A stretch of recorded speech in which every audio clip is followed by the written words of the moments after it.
Rick adorava viajar sozinho por longas distâncias e apreciava a liberdade que a estrada lhe proporcionava. Desta vez, ele estava sem seu parceiro de viagem, que havia adoecido e cancelado a viagem. No entanto, Rick não sentiu falta da companhia, e durante a jornada, refletiu sobre sua vida e infância.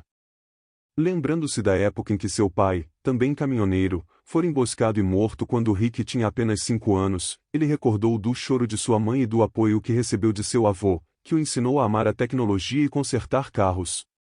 Após se formar na escola, ele ingressou no exército, onde foi elogiado por suas habilidades. De volta à vida civil, Rick conseguiu um emprego numa boa empresa de caminhões e rapidamente se tornou responsável por um grande reboque. Ele ganhava um bom salário e usava parte dele para ajudar sua mãe financeiramente. Depois de 3 meses, ele se casou com Julia, que encontrou um apartamento alugado para eles morarem. Apesar de Rick ficar muitas vezes fora de casa por causa do trabalho, ele e Julia tiveram um casamento feliz no início. No entanto, um dia, ele chegou em casa e encontrou sua esposa nos braços de outro homem.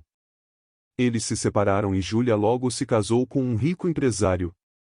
Embora Rick tenha sofrido com a traição, ele continuou a viver sua vida, dirigindo seu caminhão e ajudando a mãe nas tarefas domésticas nos finais de semana. Um dia, durante uma viagem, ele viu uma freira na estrada que precisava de uma carona. Ela entrou no caminhão e agradeceu sua gentileza, e Rick ficou impressionado com a beleza dos olhos verdes da freira. Rick notou que a freira estava tremendo e parecia assustada. Ele perguntou se ela estava bem e se precisava de ajuda, mas a freira simplesmente agradeceu novamente e disse que era apenas uma caminhada curta até o seu destino final. Rick notou que ela parecia relutante em dizer onde estava indo, mas não quis pressioná-la. Em vez disso, ele ofereceu um cobertor para que ela se aquecesse e um pouco de comida para comer durante a viagem. A freira agradeceu novamente e aceitou o cobertor, mas recusou a comida.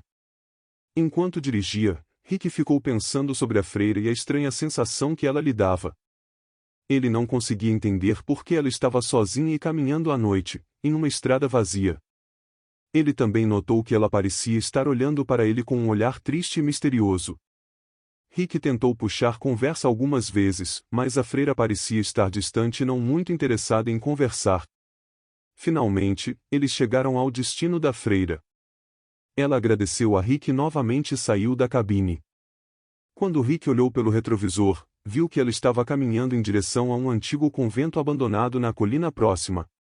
Ele ficou intrigado e decidiu que precisava saber mais sobre a história daquele lugar. No dia seguinte, Rick voltou ao convento e começou a fazer perguntas aos moradores locais sobre a história do lugar. Ele descobriu que o convento havia sido fechado há muitos anos, após a morte da última freira que morava lá. Dizia-se que ela havia morrido em circunstâncias misteriosas e que seu espírito ainda vagava pelos corredores do convento abandonado. Rick ficou arrepiado ao ouvir isso, mas não conseguiu resistir à curiosidade. Ele voltou ao convento à noite, munido apenas de uma lanterna, para investigar o local. Ele percorreu os corredores empoeirados e escuros, ouvindo apenas o som de seus próprios passos e o render das tábuas do chão. De repente, ele ouviu um som vindo de uma das salas laterais e decidiu investigar. Ao entrar na sala, Rick viu a freira novamente. Ela estava sentada em um banco, com as mãos dobradas em seu colo. Ela olhou para ele com os mesmos olhos tristes e misteriosos que ele tinha visto na noite anterior na cabine do caminhão. Rick perguntou o que ela estava fazendo ali e se precisava de ajuda, mas ela simplesmente respondeu que estava rezando por sua alma. Rick sentiu uma onda de arrepios correndo por sua espinha e decidiu que era hora de sair dali. Ele se virou e saiu correndo da sala, ouvindo os passos da freira seguindo atrás dele. Ele saiu do convento e correu até seu caminhão, arrancando dali o mais rápido que pôde. Nos dias seguintes, Rick tentou se convencer de que a freira era apenas uma pessoa solitária em busca de ajuda, mas não conseguiu.